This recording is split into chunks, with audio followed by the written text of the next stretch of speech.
Citizens address the committee. Okay. Then our next action of the committee is approval of the minutes for our last meeting. Move for approval. Okay. All right. It's moved in second. Are there any discussions? All those who approve the minute signify by saying aye. Aye. All right. Then we'll move right into our next agenda item, and that would be Bill. You're up. Okay, thank you, ma'am. Before you have, I trust, either hard copy or on your PC from the portal, we have the proposed annual incentive plan metrics for fiscal year 17. On the left-hand side of that particular page, we have refreshed your memory as to what the metrics were for 16. We have closed that. We have validated that. The payout has been distributed. And on the right-hand side, these are the metrics that we're recommending for fiscal year 17. The primary difference between the two is around stewardship. Last year, we had our operating margin as not only our trigger, which enabled us to participate in the plan, but it was a metric. This year, we're electing to use that, or proposing to use that, as solely a trigger. And our stewardship metrics would be more around our DSRIP participation and success, along with paid FTEs, not FTEs with exclusions, but total paid FTEs. So that gives you a perspective of the indicators themselves. The numbers that surround those indicators are on the very next page. I should have progressed this one. This is the actual matrix and scorecard that we're proposing for fiscal year 17. So every one of the indicators that we just discussed, from population health, quality, people service, stewardship, are on this particular matrix. You can see the result of fiscal year 16, and you can see what we're recommending for levels of performance: threshold, target, and stretch. Each of these indicator areas would be worth a weight of 20% each, like it was in 2016. But we would propose this as our 2017 incentive plan. And as you recall, everyone in the organization participates in this incentive plan. Leaders and above are eligible up to 10% for target, and frontline staff is eligible for up to $500 each. And last year, I think our average payout to leaders was 12%, and every frontline leader received $500. So I would certainly entertain any questions or concerns. Dorothy and I have had numerous conversations about these goals and about these particular numbers around the goals in terms of performance levels. But we would present those to you today for your review and consideration for approval. Okay. I have asked Bill to also pull us some data that kind of show our ranking and comparison with other hospitals. Like for some of the reduced falls, that's a part of the leapfrog report. And for us to be able to compare ourselves to like facilities, because that's what everyone is looking at us, that's how they find out about us if you go out there. And I think that might be an education that we just need to have, so we understand a little bit more about the numbers. Okay? Yeah, Dorothy's raised a good point. This is an absolute improvement over self, okay? This is not an attempt to compare how JPS Health Network compares itself to other public hospitals or other local hospitals. This is measuring absolute improvement over self. Caudy, for instance, 2 years ago, we were significantly higher than 11. And we were able to successfully reduce that to 11 cases last year. This performance level for 17 takes us down even further, with the ultimate goal, obviously, of getting to 0. That's where we all want to be in regard to our hospital-acquired conditions. So we will begin looking at how we compare to our compare group or other local hospitals as we move forward.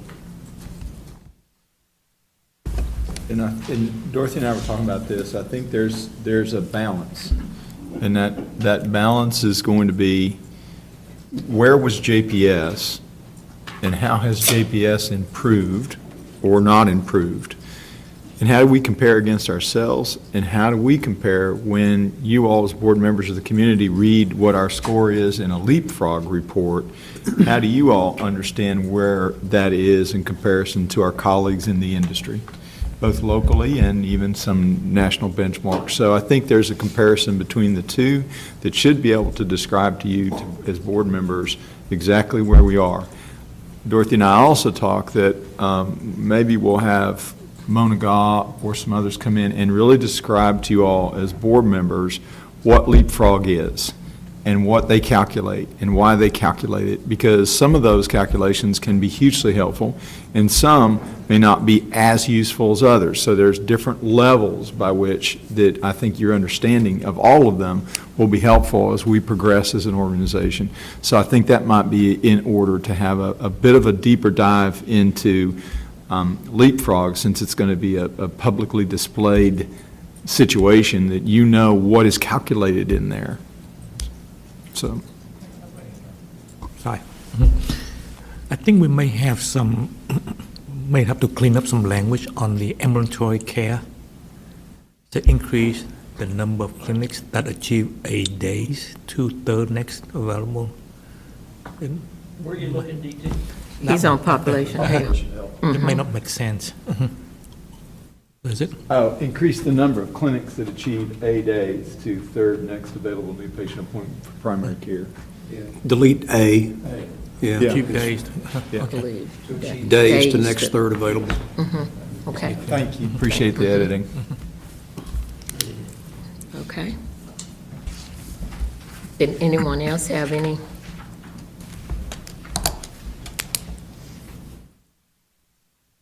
Other comments or suggestions?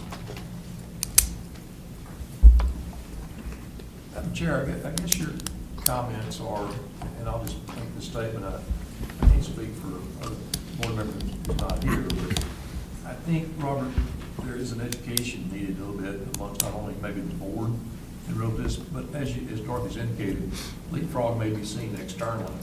We know this board and this staff is committed to better quality, our matrix, pay for all those Right. things. But I think Dorothy's comments are good in the sense that other people may judge us not knowing they're apples to apples. And Sure. I think anything you could do to help us show that we are not benchmarking against ourselves, that we are looking at other externals on leapfrog, so we do get into those questions, Bill. You bet. So it may be a better education process. I think we probably need that as a board too, Dorothy. Correct. And obviously you chaired HR for several years and you're very versed in it, but I'm saying is, I think it'd be good to know, because as we go out, whether it's a bond package or whatever may ultimately be out there, that external may be how we get compared. So, Yes, sir. Okay. I think so too. I agree. Oh, I'm going to spend some time with Mona, and then I'll see that we come forward with something, because I think it's very critical for us to have a understanding. I am wanting our pay to be where it should be, and my performance is how we get there. And so if we have a true a measurement that all of us understand, and when others are looking at us, we can stand there and say, well, comparatively, we are here and there. It'll be more comfortable when they have the cameras in your face. Yes, ma'am. Okay, all right. Because I think this is the first year we are going from just comparing ourselves to looking at comparing to other. We've kind of done that in the service area, the HCAPS, EDCAPS, and CGCAPS, because those are percentile rankings. That gives you a very clear picture of where we stand in relation to other organizations that we compare ourselves to. The others are, you're right, kind of improvement over self. Employee engagement, I should back up. Employee engagement does compare us to other organizations in our peer group as well. Those scores, they're not necessarily percentile, but 4.29, which is what we achieved in fiscal year 16, was representative of the 84th percentile. So we know what those absolute scores mean. We didn't reflect those in this matrix because all of those scores are so fluid that others might score lower next year, and that percentile ranking will obviously adjust with the comparative group scores. So we elected to look at just absolute scores, and that's an improvement over self, but hopefully if everything stays the same, our percentile ranking will go up. All right. Are there any other questions on this? On the annual one? Okay. Bill, you want to go into the long-term one? Okay?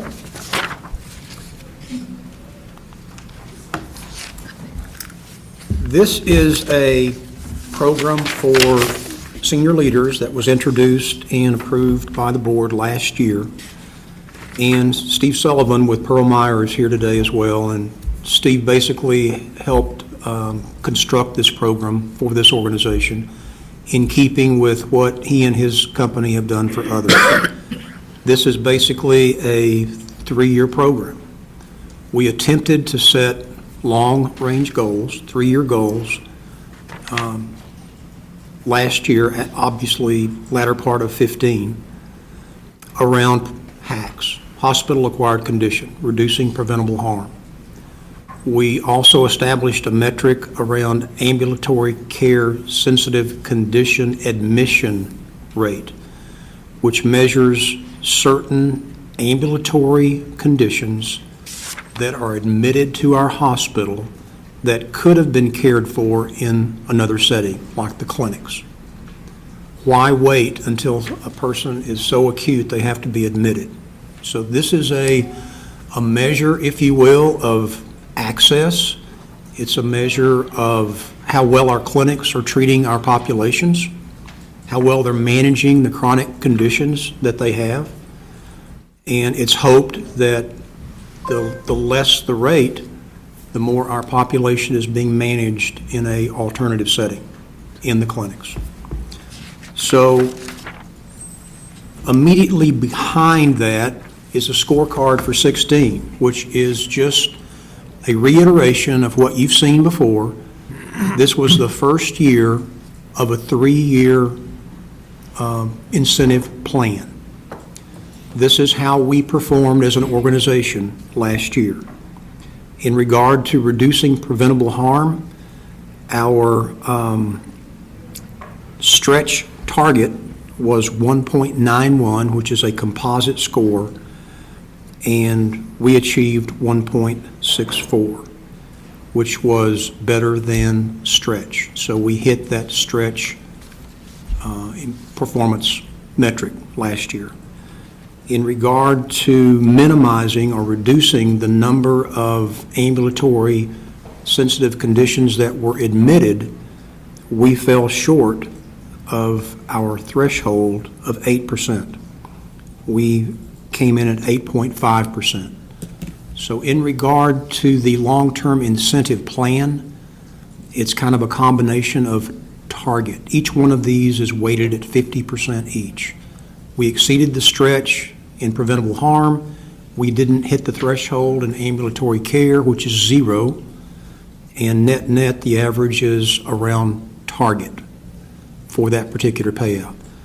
There are units that are granted at the beginning of each fiscal year to each individual participant. That was done for 16. That was also done for 17. And it will be done for 18. These metrics are to stay in place as they are currently configured for 3 years. Okay? We're not going to change the way we measure them. We're not going to revise them in any way, shape, or form.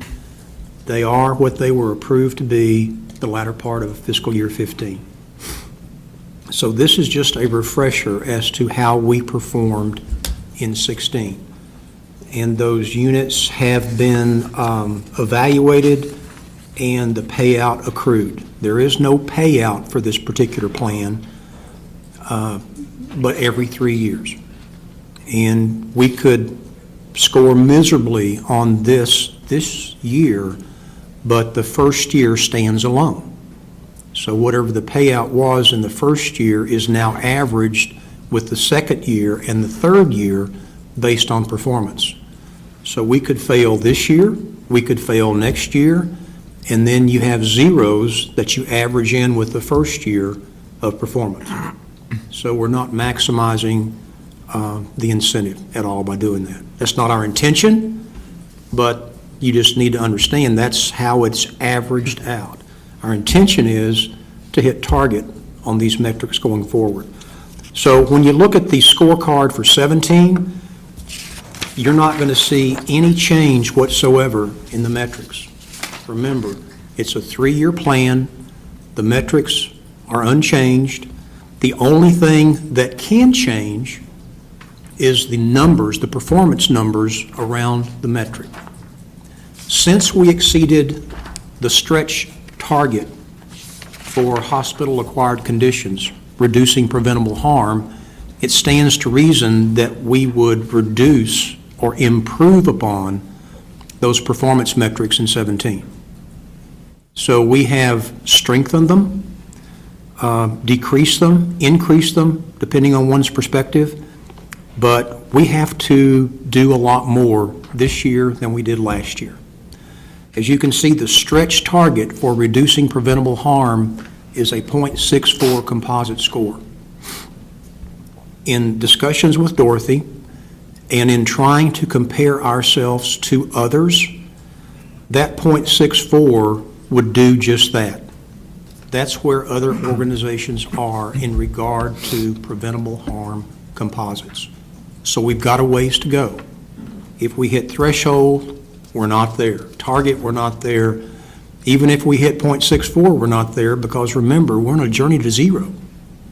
We're not going to be satisfied at .64, but that gives you some perspective how we compare. So we have strengthened those performance metrics for that particular indicator. We propose to leave the performance outcome metrics around ambulatory care sensitive conditions since we did not even hit threshold on that measure in 16. So that's the only difference you'll see between the scorecard for 17 versus the scorecard for 16 is improved performance metrics for reducing preventable harm.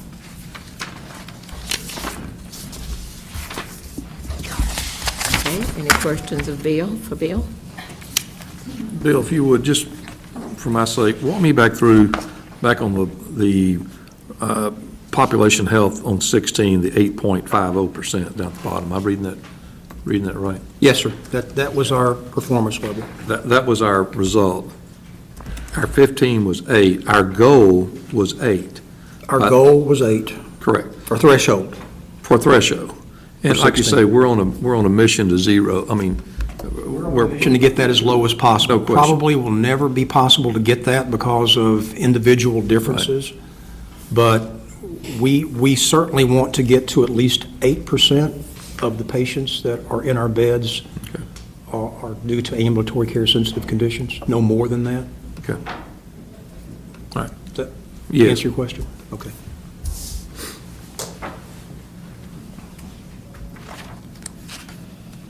Okay. Anyone else have any questions of Bill?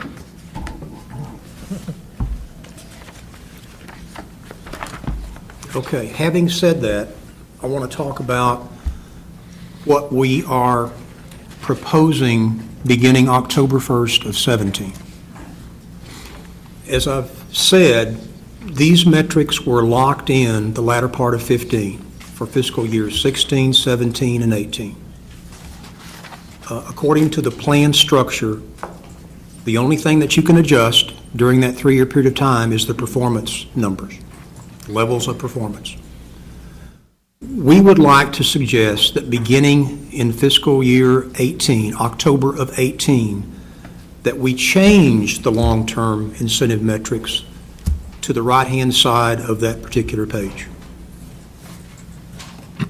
The change for reducing preventable harm is the addition of surgical site infections. We're tracking that organizationally, but we think it's important enough to track it from a long-term incentive perspective too. So we'd like to add that. October of 17.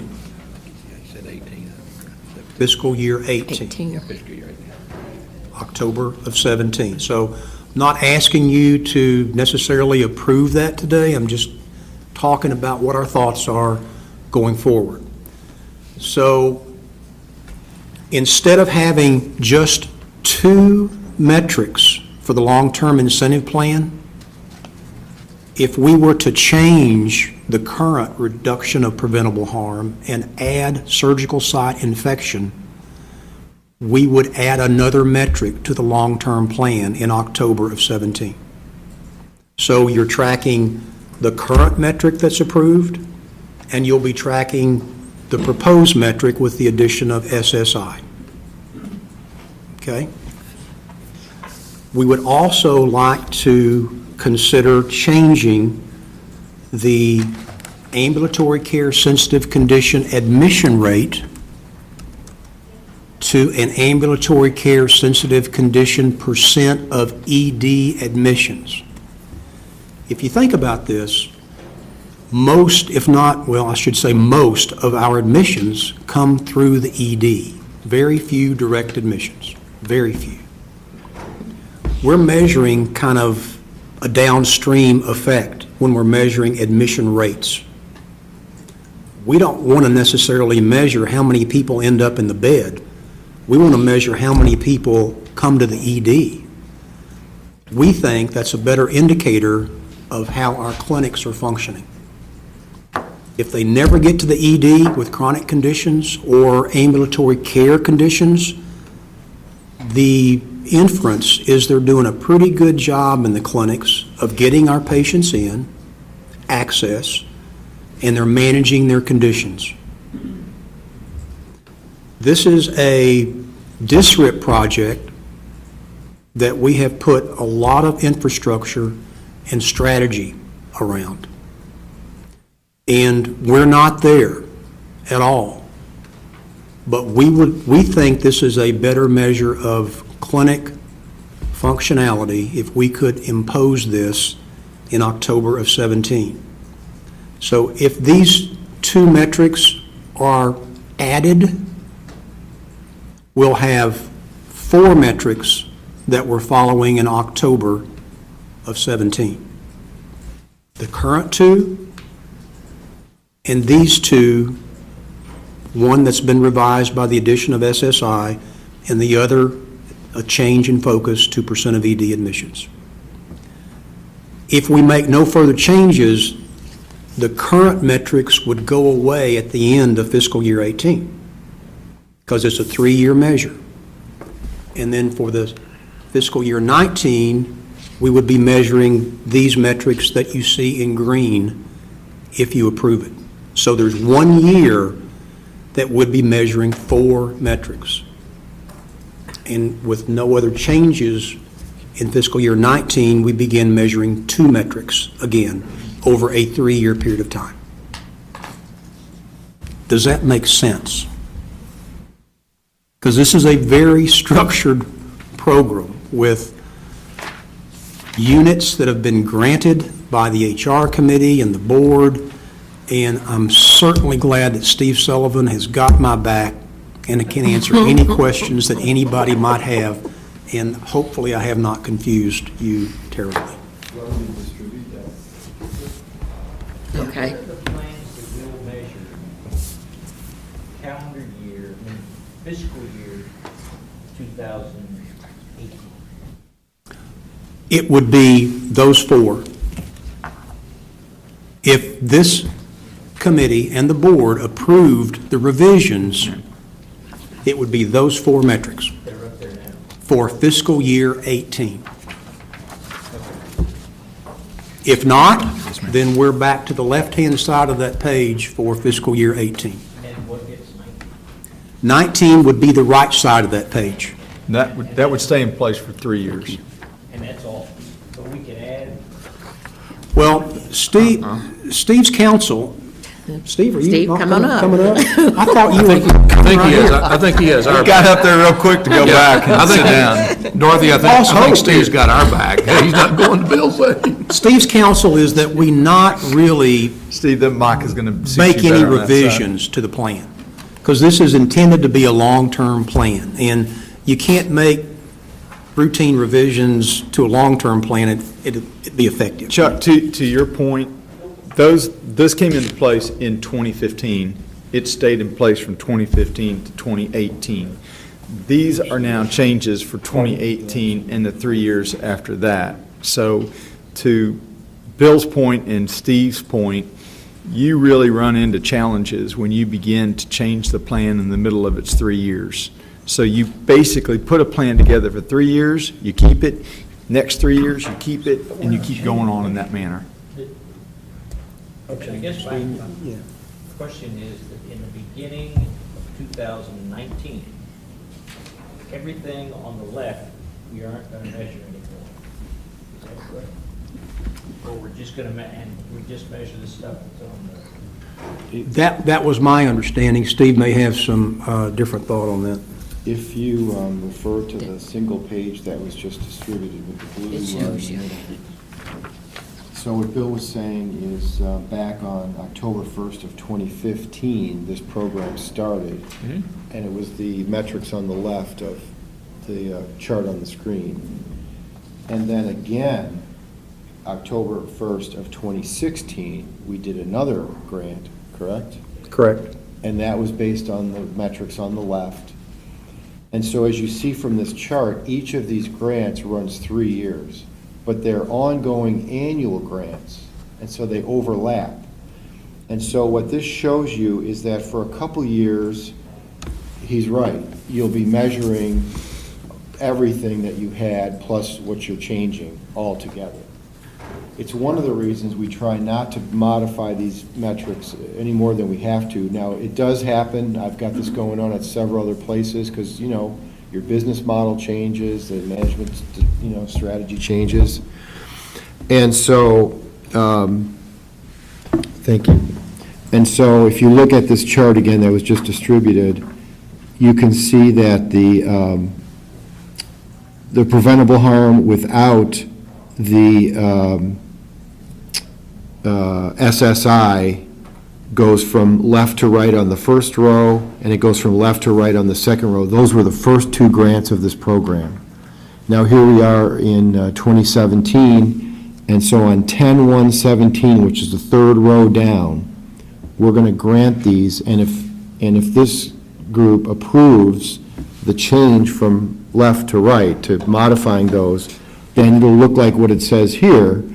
It just means that for a couple times, you're measuring everything all at once. You don't want to change the units once they go out the door. They pretty much are intact. All you can really do is cancel them. But the team is moving the meter on preventable harm, and we feel that these units will be worth some money to the people that are doing all this work. And so go ahead and let those things run their course. It's just that for a couple times, it'll be everything at once. And it can be easily managed through communication, by communicating with the team, everybody that's in this plan, just so they understand what we're really focused on. And that's the purpose of this handout. And then once we get past the 2019 fiscal year 19, then you're on a pure course of just the things that are on the right-hand side, the green side of Bill's chart. So you're just kind of, you're changing the guard, you're kind of changing the thing in flow, so it overlaps for a couple of years, that's it. Steve, if I could just ask a question. It's easy to sit here when we're talking about metrics and say, the current plan on the left has already been approved with the board and is in place. Right. And Yes, sir. that's how we're basically scoring That's correct. what's happening now. That's correct. And it's easy to say as a board member, well, we've got all those metrics in place, so let's just give them a whole lot more. So it's easy to say, let's add up the other two on the other side, because there will be a time frame when all four of those 2 years. categories for 2 years will be under all four of those metrics. Yes. But then the other piece of this is those on the left would, I'm going to call offload for the lack of a better term. After 2 years. After 2 years. So realistically, for the next couple of years, we're not only doing what the board has already approved, we're adding additional metrics for performance to what we already have. That we believe are more meaningful. That you believe is more meaningful. We're not changing what's on the left. We're keeping those, but ultimately, that on the left, which the board has approved, those metrics for performance will go away entirely. Not that they won't still be done in some other form or fashion, but they won't be the criteria, Part of the the plan. metrics by which you're assessed. Did I say it right, Steve? Yeah, and I think a better verb than adding is changing. Changing. That's fine. Because by saying, let's say at the meeting, whatever month this year, you say, yep, we like this, we want you to add the SSI, we want you to change it to ED. Right. The board approves the changing of these, whenever that happens. What you're doing is you're replacing the old ones. It's just that it's a long-term plan, and you have to let those run their course. Okay. Now, in all seriousness, what's really happening here is you've got two main measures, right? The preventable harm and the ACSC. Right. On the preventable harm, all you're really doing is adding one more element to it. So you're still measuring all the same things with one extra. So that's why in talking with Bill and Dorothy over the last week or two, it's like, gosh, I don't think that's tremendous, I think that's okay. That's a reasonable thing to change, it's not a complete turnaround. The other one, the ACSC, when you really listen to what's going on and why, well, Bill just explained it, which I thought pretty well, why you want to go to the emergency department is it's a better indicator of what's happening in terms of our, success. Right. I think that you have to make that change. I don't think the ACSC, as a result of all admissions, it's no longer a credible measure of, how well the team is moving in the direction that JPS wants to move. So what I had suggested on our calls was just to do it all at once. Add the SSI and change the ACSC all in one fell swoop, and that would be November 1st of 2017. I'm sorry, October 1st of 2017. That was my recommendation, and I think it's reasonable, and you get it all out of the way at once. And as they go through these 2 years, one of them really doesn't matter, you're just adding the SSI. Right. The other one, I think what Robert and Bill and the team will do is they'll manage these folks to say, we really want to focus on the ED, and you've got units in place that'll gain value if you focus on growing, and improving ACSC on the ED. Yeah, you've got a couple units that were, some units that were granted on all admissions, but, it's made up for by the fact that we have these new ones. It's a better discussion than that, but for today's purposes, that's the definite message. Thank you. Okay. DT? Are you open for changing the heading a little bit? Because it's for Don't you dare. for non-medical people when they look at it. I think what we're trying to say is, reducing potential hospitalization, right, for the ACSC type thing. And when we put it on there for non-medical people that are not associated with the medical environment, may not understand what we're trying to get there. It's just the same thing. Okay, you're just talking about the word. the wording that word. we put there. He's not talking about changing the metrics, you're saying defining that a little bit different, so that non-medical folks will know what we're talking Right, about. because reducing ambulatory care, sensitive condition, this and that, it's reducing potential hospitalization. avoidable hospitalization. That's what, right? Is it the same thing? Reducing Same thing. avoidable ED admissions? Yeah. Sure. I mean, that's what it's about. Right. Yeah. Yeah, but for What, non. if, DT, if you would allow, and we can do it either which way, you can change it to this document, or what I would potentially suggest, Madam Chair, is that we have our communications team in JR do up basically, and I don't mean to insult anybody, it's just terms we use, to basically do up a non-healthcare career-oriented person's version of it. So we had a version of that, which had all the metrics and everything else, but we had JR and her team go through there and take some of that wording and put it into more layman's terms. That's a good idea. And that way, we have a document that goes out to the public or wherever that has the terms that people can understand a whole lot better than the vernacular that we use every day around here. Okay, perfect. And that, and we'll scrub the whole thing. We will, I'll to put make a that- footnote on that somewhere and then just say that's Yeah, a potential something. exactly, exactly. Okay. All right.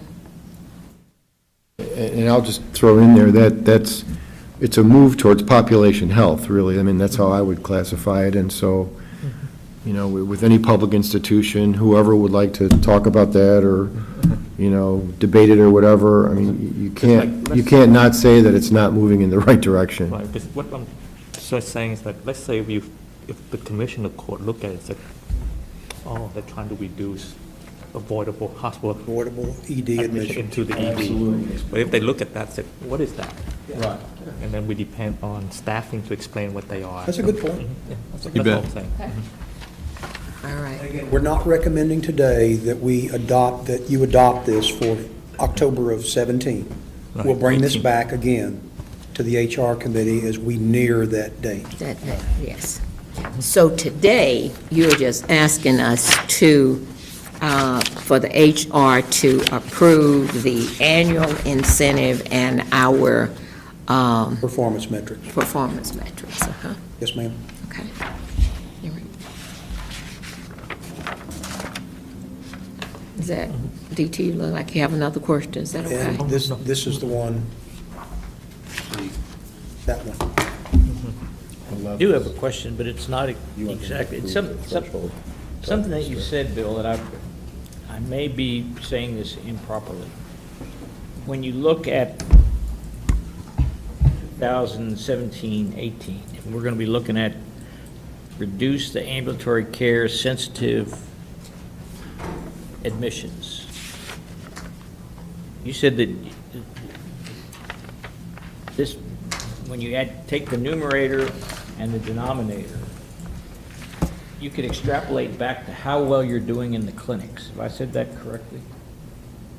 Well, I think You if, said something. Go ahead. if you reduce the number of patients that come to the ED with those ambulatory care sensitive conditions, it's kind of a proxy for how well you're doing in the clinics, right? If you get the care in the clinics, then you have no need to come to the ED. If you're managing your condition properly and appropriately, then probably you won't have exacerbated conditions to cause you to come to the ED. That's the thought. If you can get into the clinic, if you have a relationship with a provider in the clinic, hopefully they're going to manage your conditions. If you can't get in, if you don't have that relationship, you're going to go see him. Well, that's the way I was going to approach this, because let's say you have illegal folks, that can't get in the clinic but come to the emergency room. Correct? How does that reflect back on the clinic system? Or, I guess I'm missing it. Well, they wouldn't be JPS It's connection. undocumented. Right, the undocumented population. Anyone can access our clinics that has the ability to But pay let's for those say services. They don't. Right, But they're There's going to be a segment of population that will always go to the ED, even if a clinic's next door. correct, but somewhere in your program, those should be Xed out or not. Oh, I see what you're saying in terms of the formula, the algorithm. What do you consider the numerator and denominator to be? Correct. Yeah, okay. I don't know. We have not factored that in. We have taken the entire population of currently admissions, regardless of payer source. If you are admitted to a bed with an ambulatory care sensitive conditions, you're counted in this metric. Chuck, I would tell you, your point's well taken, and it's a good point. I don't think you can calculate that. I don't even know what my point is right now, man. Well, the point that I think you're making in my interpretation of your point No, I think I know is, I don't think, I don't think, you have to be empirical, and not only are you dealing with a variety of populations, but to Bill's point, and we've seen it, you can put a clinic right here and you got an ED 5 miles away, they're gonna go to the ED. Correct. And so you can't calculate that population in any way, and you can't put it in. You almost have to stick to what you know is the numerator, what you know is the denominator, knowing that there is inherent flaws in those numbers, no matter what. Are we Just have to. correct? Let me jump in a little bit. Let's say if they go, because of the nature of our physical building, right? If they go to the wrong place, instead of urgent care on this side of the street, instead of the other one, because we won't be building the hospital in time for that. Is our staff going to be penalized for going to the wrong place? Who's going to be penalized? ET? People people go to urgent care instead of ED, is there? If by mistakenly go to ED and then you have to go to the other You can side. send them over. Yeah, They're using the ED or they just show up at the ED and They use urgent care. both. They use both right now. But they have the luxury of being under one basic, not geographic roof, but authority, with Dr. Zenerosa sitting right next to you. I mean, they're same folks dealing with it. So there's no, you wouldn't have that issue in our system because you got urgent care and emergency basically being orchestrated by the same source. What about, do we have plan for a transition care clinic to offload certain things that goes into the emergency room? I don't want to set up something and our people can't get, I mean, because Well, of we things do that we have don't. transitional care clinics. You do? We have welcome clinics. We have post-discharge clinics. And people self-select to go to urgent care or ED. And we're working on a program now to appropriately transport them to the best level of care, the MSE program. So we're trying to make those adjustments on the fly, if that's what you're asking. I don't want the confusion that people go to the wrong place and then our people get dinged by not. If it's truly they go there because that's the only, they know, knowingly going to the emergency room, but if they kind of questionable, I need to go to urgent care but I'm showing up at the ED, then it's just a matter of routing You're talking them. about penalizing the participants of this plan? Yes.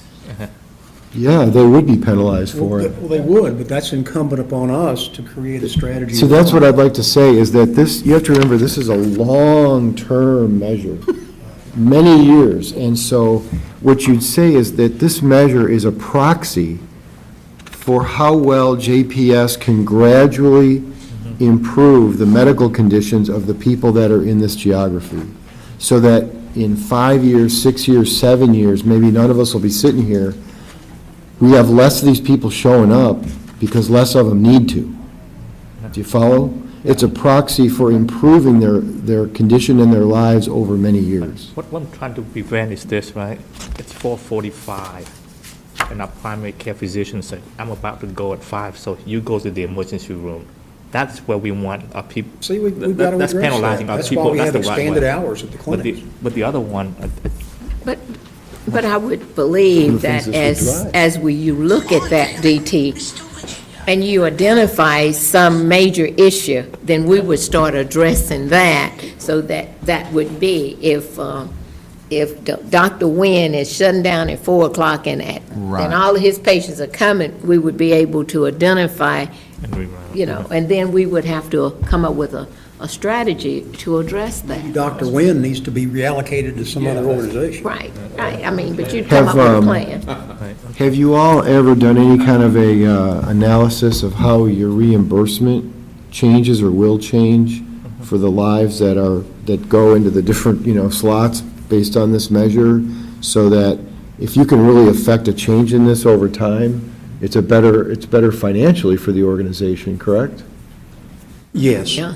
See, I've got a client that actually ran that and showed the board, and maybe that's something down the road, but before you have to approve this, for example, that you could show the financial impact on the bottom line of diverting of having these people self-select to not go to the ED because they don't need to, because they're feeling better. Over time, there's going to be a positive financial impact of that on the organization's operation. So that's something maybe we could figure out. Maybe for me, I'm trying to reduce, for population health. Personally, I don't want to I just don't want people using the emergency room truly for primary care Right. to improve.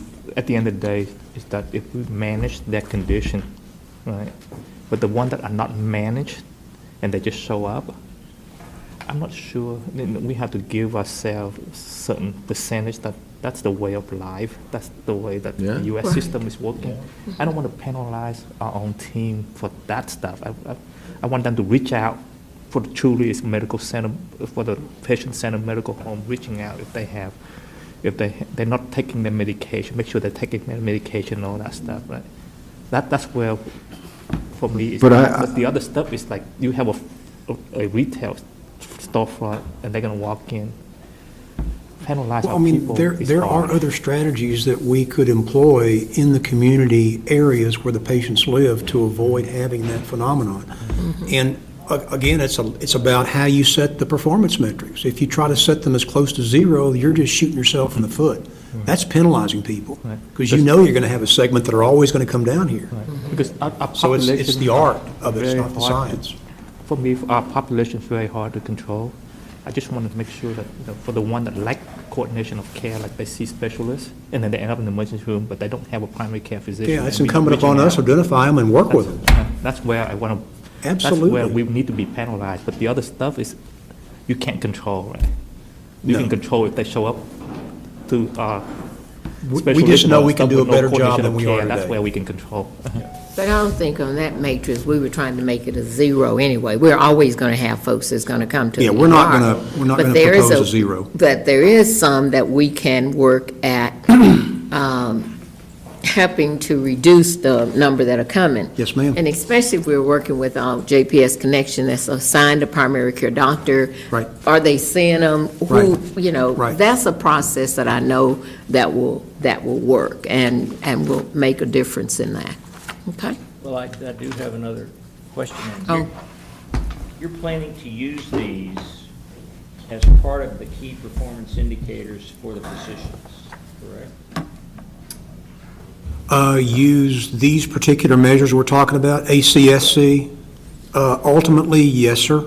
I don't know that we have adopted that within the Acclaim organization yet. We've adopted it, that's why Yeah. I'm asking, is that the sort of the goal? I think ultimately, to have everyone aligned with Right. organizational metrics is Okay, how we well, need to improve, yeah. No, I agree with you, I just want Yeah. to make sure that. Now, I'm fairly certain the medical staff is aware of our journey to zero in regard to hospital-acquired conditions. Fairly certain everybody's on board with that. Frank's had those discussions. You're saying fairly is a, Well, I haven't had the discussions with the medical staff. I understand Dr. Rosinia has, I understand Dr. Johnson has. Nick is nodding his head. Yeah, we had, Frank, Dr. Rosetti has been socializing that throughout the institution. Okay.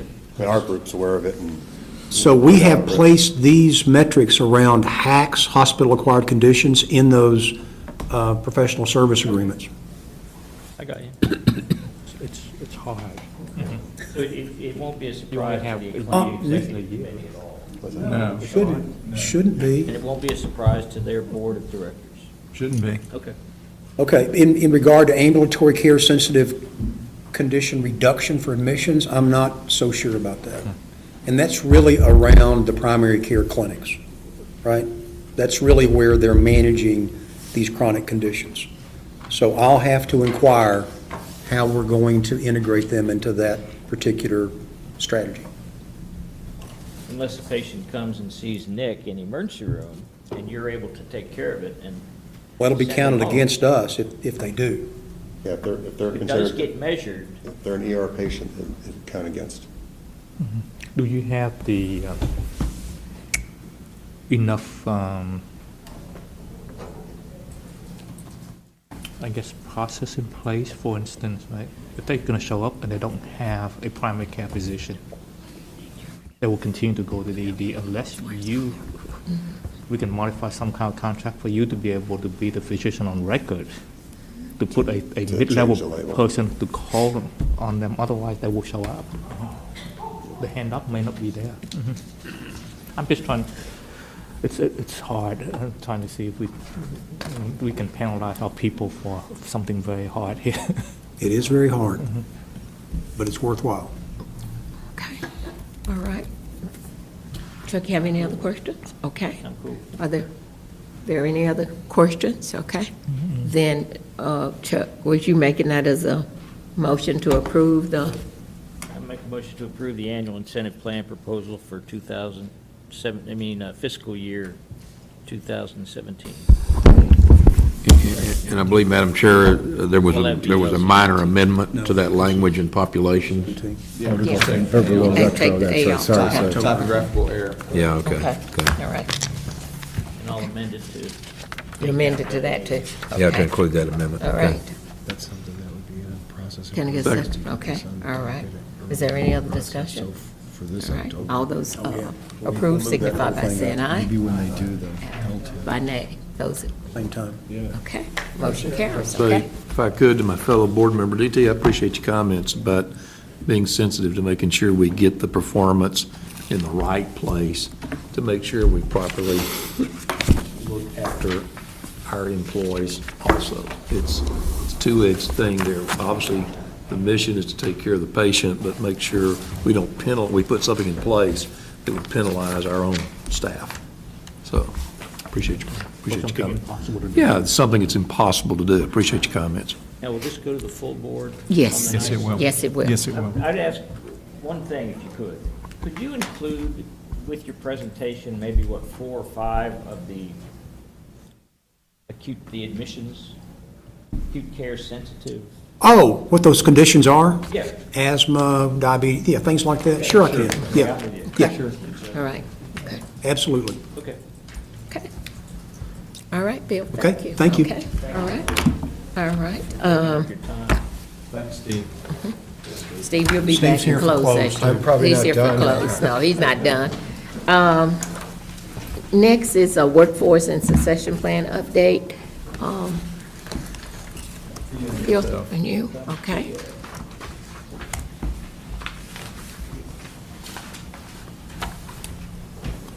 Good afternoon, everyone. Hello. How are you Bill. all doing today? Good. Wanted to take some time just to put back on the books and discuss succession planning, to provide an update of where we are with that project. And of course, before we get into where we are with the Exeter Group, just to remind the Board of Managers, the purpose for the succession planning is for us to look at the organization at a high level, to think about how we're going to provide internal promotions, looking at our current team members and how we're going to put action relating to that process. So for us, what we're going to be doing is working with the Exeter Group on the succession planning, and right now we're at the very early stages of this process. We have provided to them the quantitative data, the analysis relating to our internal promotional opportunity process, which is our policies and procedures. We also have provided them data relating to our leadership and also salary, so that they can bring back to us an analysis on what would be best practices and how we need to move forward with succession planning. So what I wanted to do today, just to let you all know that that is work that is being done relating to the organization, so that we can move forward and prepare a project plan on how that's going to be presented in the future. So for our next HR committee, we will have data to present to determine how succession planning will look within JPS, and also what is best practice relating to that as well. Okay, so I just wanted to provide an update to that. Well, thank you. Okay. Are there any questions relating to succession planning? What we want to make sure that when you all look at succession planning and when we present the process by which we've given all the quantitative data to Exeter, Exeter will then look at a proposed plan based on best practices and benchmarking with not only healthcare organizations but other organizations. Then we'll look at that and then we'll present it to y'all. Our goal is to look at succession planning for the entire organization. This is not segmented succession planning. It's not succession planning within the executive suite or succession planning within our nursing staffs. This is an entire encompassing of the organization, as when you come into this organization, how we retain you, how we stay, how we promote, how we give you opportunities to move up within the system. When there are not abilities to do that, how you look outside the situation. All of those will be encompassed in this report, and I feel pretty positive. I've liked so far the meetings we've had with Exeter. They've got some really good ideas. Do they have the skill set to look at from, because part of it is going to go cascade down to lower down, Sure. and do they have the ability, are they ready, do they need training, are they, Right. you know, Yes. Yeah, what do we- Yes. quality people that we Exactly. need additional training for them for long-term?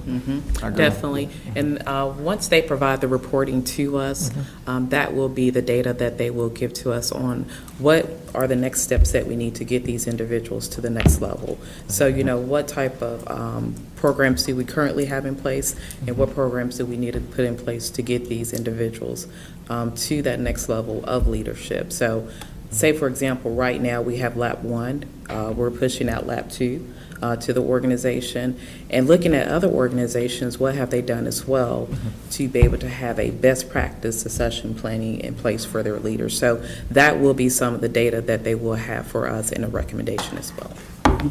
Will you have the ability to work with local universities like TCU or UTA? What- One when the- online program or some kind of like to train our own, the people that we identify as a fast tracker type thing, to develop some kind of program over time for them to get the skill set that they need with local college and all that stuff. Yeah, I mean, we haven't gotten to that point in the succession planning Right. program that we've talked to Exeter about, but when you look at the luxury that we have in this area, from Texas Wesleyan to UTA to TCU to Tarrant County College and the others, there's probably going to be opportunities for us. We certainly have those relationships with all of them thus far, with our nursing programs and other continuing education and graduate medical education programs, University of North Texas as well. So, yeah, I think there's real opportunity. We just hadn't gotten to that point in the discussions with Exeter yet. Okay. But we will. Yes, and also DT as well, is that when you do look at plans such as those, and when we look at the best practices, when they give us that work, that's a recommendation that they're going to be giving to us. Do we keep it in-house? Do we outsource it? So that's going to be some of the work that's going to be involved in this work with Exeter. Perfect. Thank you. Well, I'm excited. I am too, very much so. All right, okay. Thank you. Thank you, okay? Yeah. Okay. Yes, we have. Okay. Now we need to reconvene for an executive session.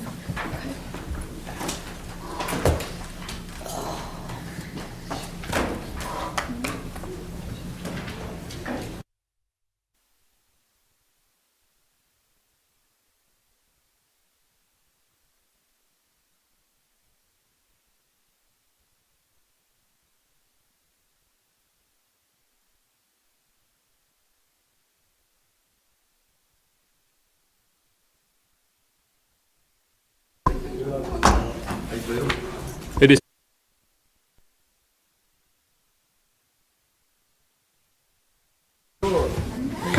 There being no further business, we are adjourned. Okay.